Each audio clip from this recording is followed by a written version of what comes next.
c'est Marie-Christine. Aujourd'hui, je veux parler avec vous d'un sujet qui est important à mes yeux, les menstruations. En fait, plus on en parle, moins ça devient tabou. Donc, je trouve que c'est important de le mentionner, puisque encore maintenant, dans les cours, si je parle de posture qui aide à soulager les crampes menstruelles, il y a toujours des personnes qui sont un petit peu plus mal à l'aise. Pourtant, à chaque jour, il y a 800 millions de personnes qui ont leurs règles. Donc, c'est assez incroyable comme résultat. Il faut se dire qu'il y a à peu près la moitié de la population qui a déjà vécu une période menstruelle ou qui en les vit encore de façon régulière. Alors, c'est important de, je pourrais dire, dédramatiser la chose. C'est intéressant de voir comme ce processus qui est naturel amène parfois une honte chez certaines personnes. Et pour faire une réflexion de ce côté-là, je vous invite à regarder la façon dont vous en parlez vous-même. Est-ce que vous donnez un nom péjoratif à cette période-là? J'ai déjà entendu ou lu les ragnagnas, la période de crise, la scène de crime, etc. Donc, c'est intéressant de changer notre langage pour mettre ça un petit peu plus neutre. Donc, souvent, le terme menstruation est assez neutre, justement. C'est intéressant de voir aussi notre comportement. Est-ce qu'on cache le fait que nous avons des inconforts ou des douleurs? Est-ce qu'on cache les produits d'hygiène? Est-ce qu'on a honte d'en acheter? Donc, tout ça, ce sont des façons de voir un petit peu comment qu'on vit cette période dans notre cycle. Le cycle a d'ailleurs plusieurs phases. Donc, on commence avec la période qui est pré-ovulation. Donc, avec l'archétype de la jeune vierge. Donc, on peut comparer cette période-là au printemps. Ensuite, c'est la période d'ovulation, l'archétype de la mère, une saison d'été. Prémenstruation, où on est un peu plus en femme sauvage, avec l'automne. Et finalement, les menstruations avec l'archétype de la crone, une saison qu'on considère comme hivernale. En fait, tout au long du cycle, notre niveau d'énergie peut être variable. Je dis peut être, mais est variable. Nous ne sommes pas des robots. Donc, c'est normal, en fait, que certaines périodes du cycle nous permettent de prendre un peu plus de meilleures décisions, alors que d'autres périodes font en sorte qu'on a un peu plus de difficultés à faire des choix définis. Ou encore, il y a des périodes où on est capable de sentir si quelqu'un devant nous nous ment.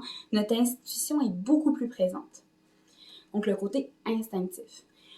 En apprenant à se connaître au fil de notre cycle, on peut mieux organiser nos activités, les planifier en fonction de notre cycle pour vivre en harmonie avec celui-ci. Donc, c'est très intéressant d'en apprendre davantage et c'est de l'observation. Le lien avec le yoga, mis à part le fait que plusieurs postures vont nous aider à diminuer, par exemple, les ballonnements ou encore les crampes, eh bien, on travaille l'observation. Autant en yoga qu'en méditation, on observe ce qui est maintenant et on veut accueillir ce qui est là. Autrement dit, c'est pas mal sûr qu'on va vivre des cours de yoga et des pratiques où on va être dans notre période de menstruation. Donc, autant voir comment adapter au fur et à mesure. La période des menstruations est comparée à l'hiver. C'est très intéressant parce que c'est une invitation à ralentir. On veut se déposer et refaire nos forces en vue du printemps à venir. Il existe beaucoup de livres et de formations, toutes sortes de capsules sur le sujet.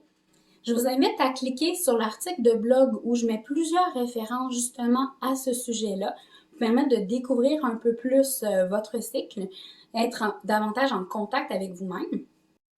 Mais j'ai apporté aussi 2 livres qui sont pour moi des coups de cœur par rapport à cette période-là. Féminin sacré, donc le grand livre du féminin sacré de Joséanne Sarrazin-Côté. Ça fait quelques fois que je le mentionne dans des capsules. Pour moi, c'est un gros coup de cœur. On voit vraiment en détail toute la nature cyclique et on voit aussi les niveaux d'énergie avec des conseils sur comment mieux vivre les périodes. Donc, très intéressant pour commencer à réfléchir sur le sujet. Ce livre-ci, donc The Woman's Yoga Book, c'est de Bobby Clennell. Je trouve qu'il est très intéressant parce qu'on parle de toutes les périodes dans la santé féminine.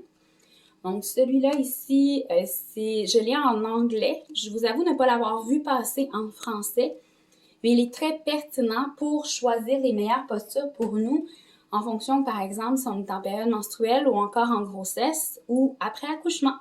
Ménopause également. Donc, 2 lectures très pertinentes à mon avis.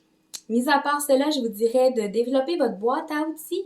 Donc, quand on planifie, qu'on l'écrit par exemple dans notre agenda, on peut garder à portée de main des outils pour mieux vivre notre période menstruelle. Donc, vite comme ça, je pense aux tisanes, aux baumes, mais aussi aux bouillottes. Ça fait tellement du bien d'avoir une bouillotte ou un sac magique pour venir soulager naturellement les crampes.